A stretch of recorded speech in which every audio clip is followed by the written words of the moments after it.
Hey, I know there's a lot of golfers out there who have a really hard time making contact, clean, solid contact with the ball sitting on the turf. You're either hitting the ball fat by hitting the grass behind it. Well, this is going to be a really good video for you to watch, because right after this, I'm going to show you the #1 reason why my students struggle to hit the ball off the turf and what they did to fix it and hit the ball clean and in the sweet spot, get it longer and straighter.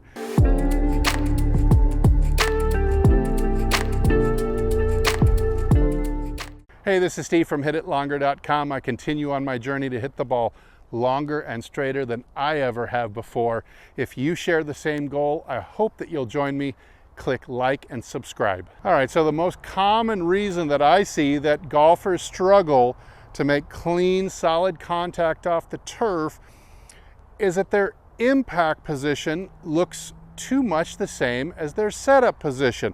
So when they come back to the ball again, even if they've set up really nicely, they're coming back and repeating that position again on the way through.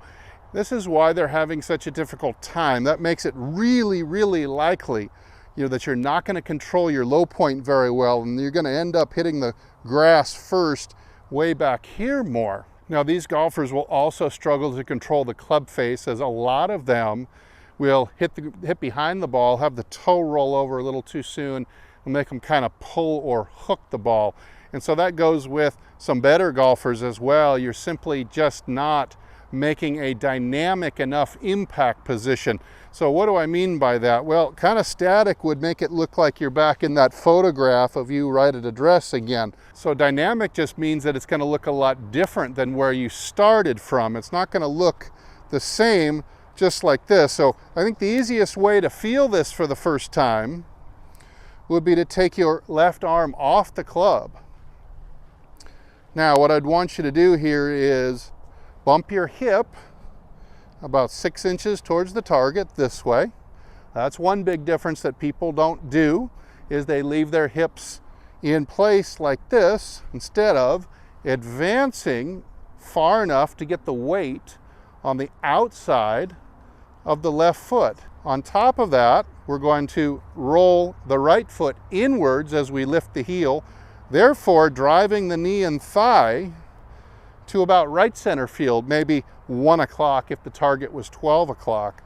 And then thirdly, we're going to open up the chest and try to face the belt buckle completely to the target. Now, you start to see that it becomes very easy to feel like you need to release your head up the fairway almost too soon, like a David Duval style swing. However, that's one thing that a lot of the static impact people will do, is they're actually keeping their head down too long, and they really need to let their head swivel up the fairway and release as they go through the ball, because the head is what's acting as an anchor, anchoring their body into the static position. So again, drive that body through. Now, when you get to this position for the first time, you're going to swear that you're so far ahead of the ball, it seems like the ball is way back here somewhere. Feels like you've passed the ball, and that's true.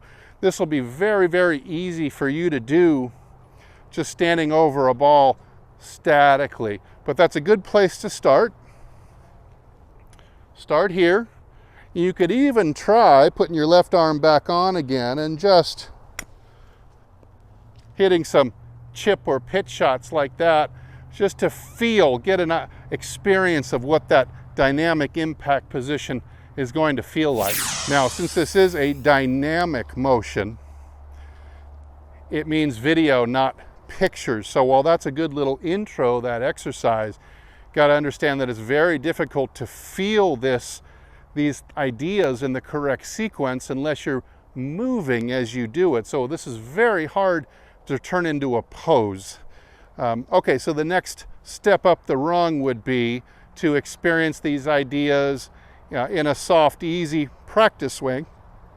So again, the average golfer who struggles simply comes down, they stall out the turn of the hips and shoulders. They might be in good shape starting down, You might be looking like you've got some lag right here in the slot, but then all of a sudden everything just stops turning because you've arrived at your destination. You've gotten back square with the ball again.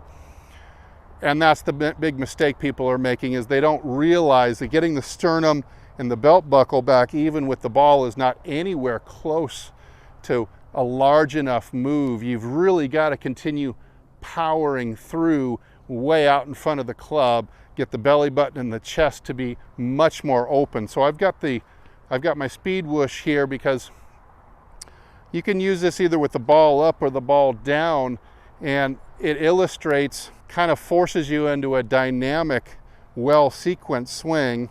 If I go back and I'm only going to get back to that static position again, you're going to see I make the ball pop right here at the ball, and that's the mistake, is stalling out the shift and the turn too soon, not continuing around the corner to get opened up. And so instead of trying to make this ball pop here, I'm going to see if I can make this ball pop. Oh gosh, that's another 45 to even 60 degrees further around the arc. The way I'm going to do that is by doing the same movements we talked about in the first exercise. That is a good way to start because it allows you to kind of feel all the different joint work that needs to be done in order to achieve that dynamic position. But here what I'm going to do is keep turning out in front, and then I'm going to try to make the pop out beyond the front of the mat. So let's try a two-handed version of that now.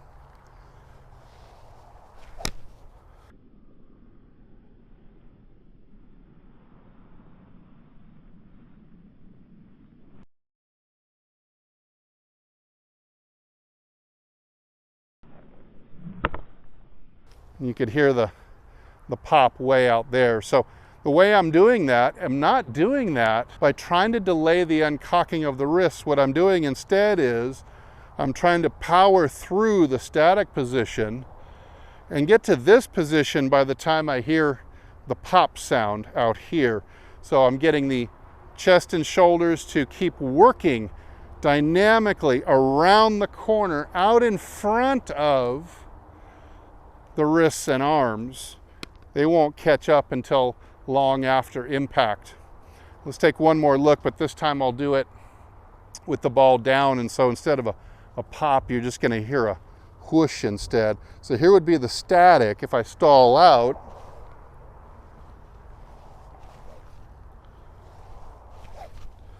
Okay, so I'm kind of locked in. I'm not allowing myself to shift and turn enough. You can hear the swoosh here. See if we can hear the swoosh more up the fairway, something like this.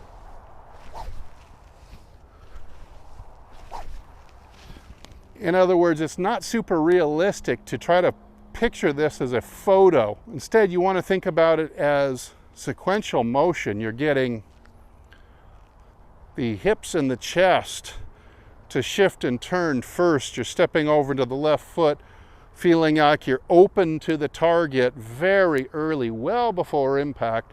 This foot is flying up in the air well before impact. And then we get that swoosh almost automatically. You can't hold it back from being further out in front. Now, once you've done a whole bunch of swings out in the backyard or warming up on the range, either with your club or a speed whoosh, and you're practicing this dynamic impact where you continue to move past the ball like you're heaving first, heave the body and then swoosh the club. Then you can try a short iron, a half to a 3/4 swing. What I would recommend that you do is do one practice turn and swoosh before you get up to the ball. Speed is your enemy at the moment, so just repeat. The same feel that you had in the practice swing. So again, it's stand up above the ball, turn, swoosh up the fairway like that. Swooshing also means that your hands are actively, supply snapping that club head, otherwise you don't get a swoosh. And then within 3 or 4 seconds, bend to the ball and repeat the feel. Now you should start hitting fairly quickly. You should start hitting your divots or your low point at least further in front of the ball, but this does come with a warning, since all of a sudden your swing is going to be out of your normal timing.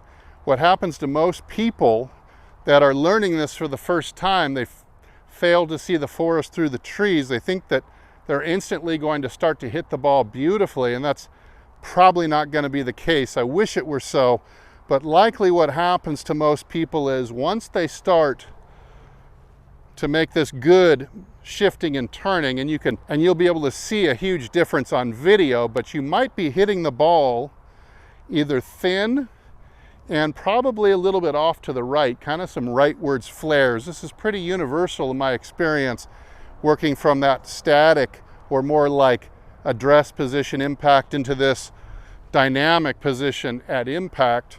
Most everybody tends to leave the face open at first. This is because your normal timing of the snapping of your wrists has been thrown off because you've kind of sped up the conveyor belt here. This actually will end up giving you more speed as well as better striking, but it's going to at first throw off and make your snap of your hands a little bit late. You start realizing that as you do this more, you need to start snapping that club head through a little bit further back here in order to make it all time out together again. Square up the face. You'll still have that nice forward, downward strike, good, healthy forward lean, lots of ball compression. All right, one more. We're moving into a dynamic position at impact.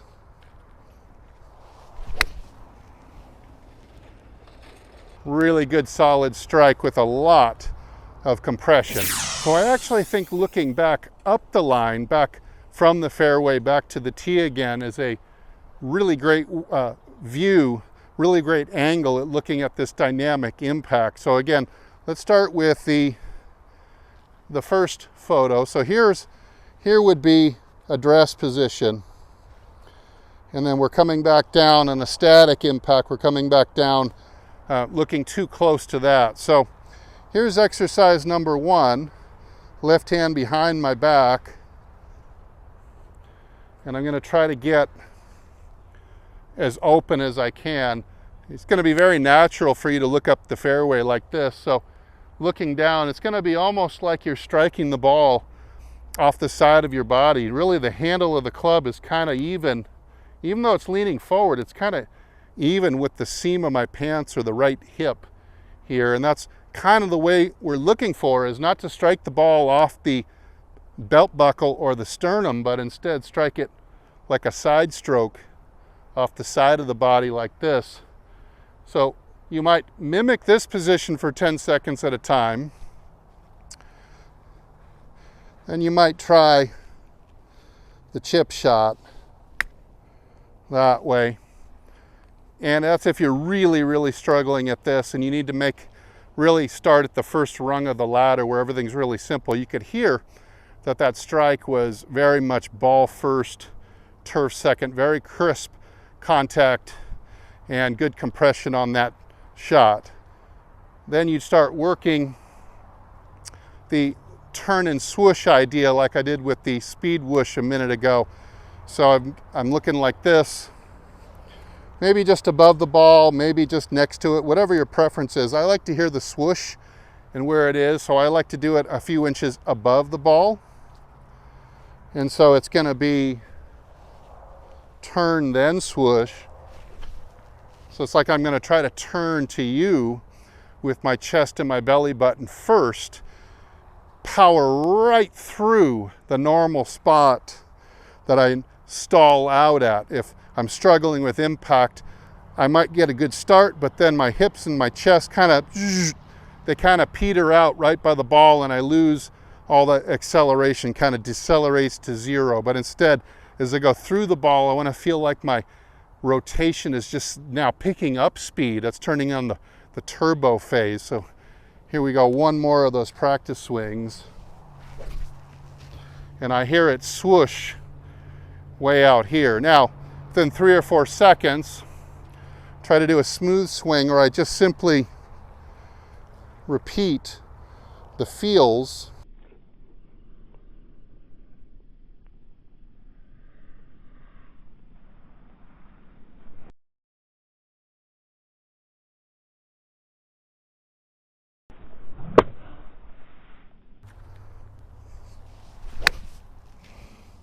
That's a really good, well-struck shot. You could see in the slow-mo there that I'm absolutely well open at the moment of impact. I have not slowed down at all with the rotation of my body until way over here.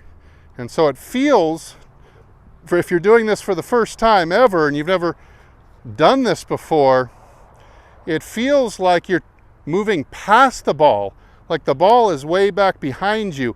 Very easy to do on a practice swing, but as soon as you put a ball in the way, it's suddenly going to start to feel very, very strange. And this is where the grind will begin. You're going to have to really grind it out.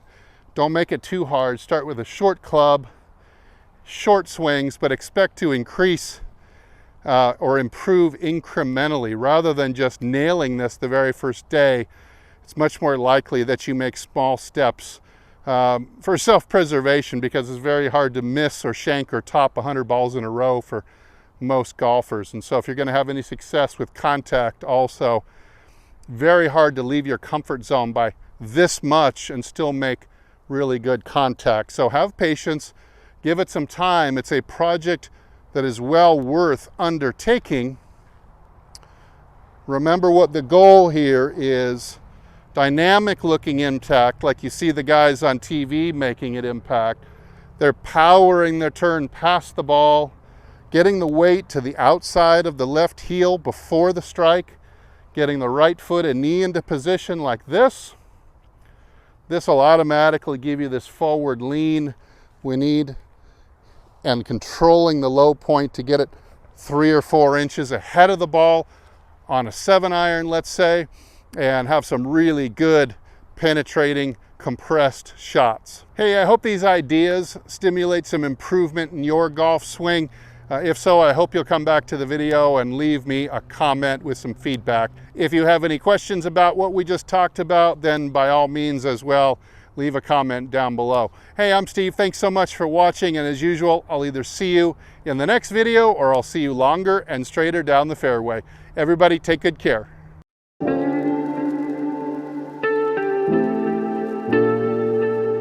Oh.